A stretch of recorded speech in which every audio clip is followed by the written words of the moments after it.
Bien, como he estado realizando estas conversaciones últimamente vinculado con elementos propios de la literatura chilena, cosa que sin duda lo seguiré haciendo frecuentemente. Es un tema para mí apasionante, pero no es lo único con lo cual me interesa conversar. Habíamos conversado como tres oportunidades o cuatro.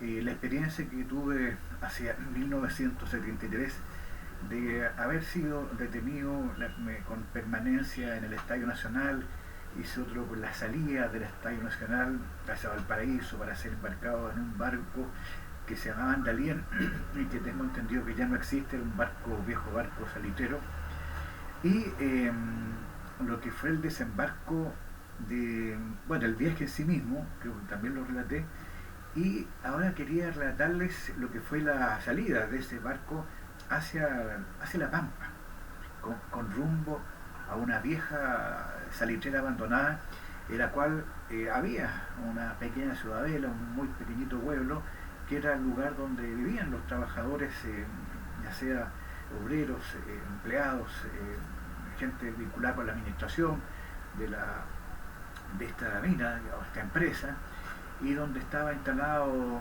este campo de concentración.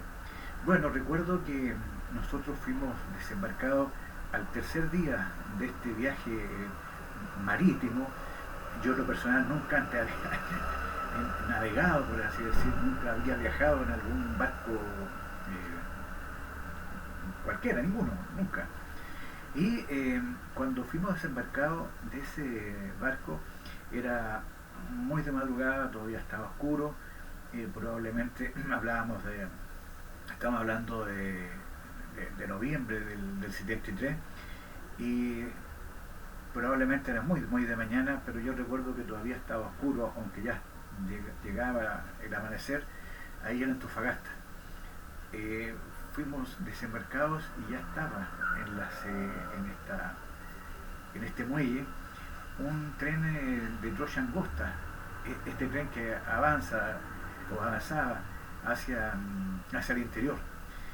Y fuimos embarcados, ¿cierto? Como ordenadamente, siempre como lo hacen los militares, esto de muy ordenado. Y en este tren donde los asientos eran, por supuesto, muy estrechos, el carro era muy angosto, para mí, repito, tampoco nunca había viajado en un tren con esas características. Y bueno, y comenzamos a atravesar, todavía había toque de queda ahí en Antofagasta, estaba todo silencioso, las calles vacías, pero más o menos en alguna oportunidad uno veía como por las ventanas aparecían personas, gente curiosa, que miraba este tren pasar. Lo más probablemente que para ellos era algo extraño porque estaba transitando este tren a unas horas en las cuales habitualmente no corría, no estaba en circulación. Y allí fuimos ya con la madrugada, con las primeras horas del día, ingresando a La Pampa. Yo nunca había estado en el norte, creo que lo más allá que había estado es hasta Calera. Y en la época, sin duda que las revistas, que ya habían muchas a color, o habían documentales del norte, yo me di cuenta que no tenía idea de lo que era el norte, no sabía nada de La Pampa, no tenía una idea ni precisa, ni muy baja, porque bueno, nunca tuve fotografías o documentales que hubiesen mostrado eso, o si los tuve, eran de tan de mala calidad que ilustraban muy mal, digamos, lo que realmente era eso. Recuerdo que ya saliendo de Antofagasta, los típicos espacios pequeños, estrechos, y entramos a La Pampa. Algo que a uno o a mí, digamos, me dejó, por así decirlo, con los ojos muy abiertos, para no decir la boca muy abierta. Era un mundo diferente, un mundo de amarillo y naranja, tan liso, tan espatulado.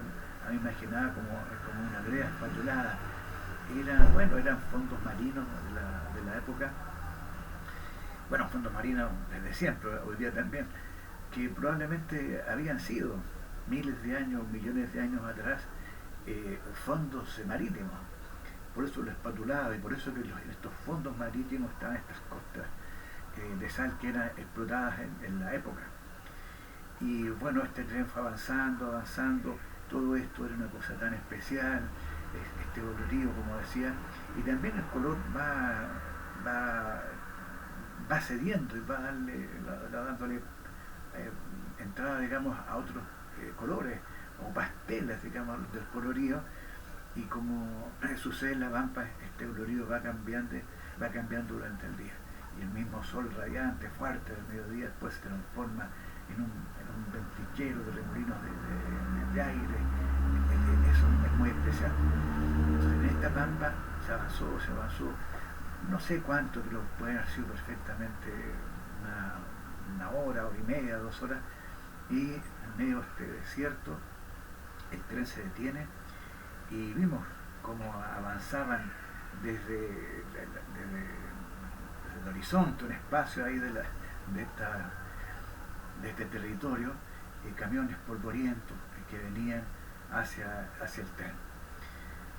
Bueno, ahí también ordenadamente nosotros, estos presos políticos, prisioneros de guerra, como se nos denominó en todos los libros, aparecía el PRIE, prisionero de guerra tanto, enumerado, nombrado.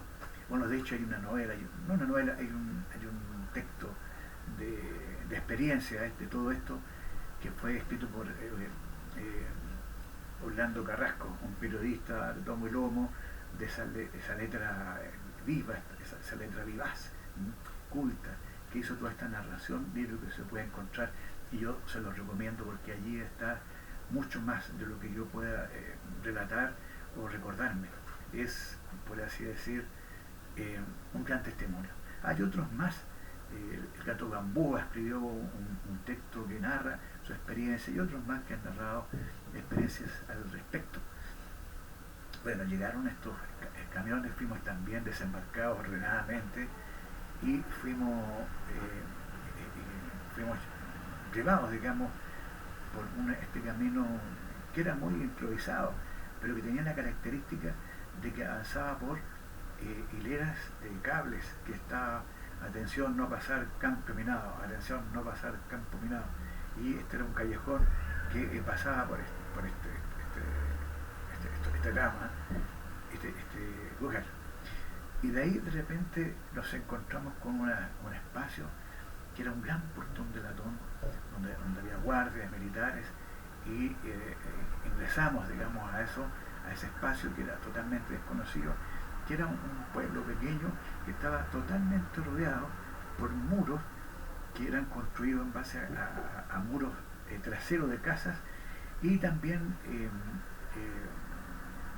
otros elementos. Yo diría básicamente eran como un gran ruedo, como esos ruedos, ¿cierto?, españoles, u otras construcciones, y formaban este gran redondel, y adentro había todo, casas de distintas categorías y tamaños, casas para hombres solteros, para obreros con familia, para empleados, para gerentes o administradores, negocios, las pulperías, había un teatro, un inmenso teatro, había con plaza, con plazuela, habían canchas deportivas, incluso había un gran latón, pero muy grande, donde se suponía que era una piscina, ¿ya? Pequeña obviamente para un lugar como este pueblo salitrero, y habían grandes galpones de cuestión industrial de la época, habían laboratorios, habían estas pulperías, donde había de todo, habían telas, catálogos me refiero, había tanto como aquello que se necesita para darle vida a un pueblo. Bueno, allí llegamos, allí nos bajamos, ordenadamente por supuesto, allí cada uno en su lugar, todos desnudos, revisando las ropas, revisando las pocas bultos que llevamos cada uno, que nos habían hecho llegar los familiares el último día de la salida de Santiago, y hasta acá me quedo. Lo próximo se los voy a narrar en una próxima grabación.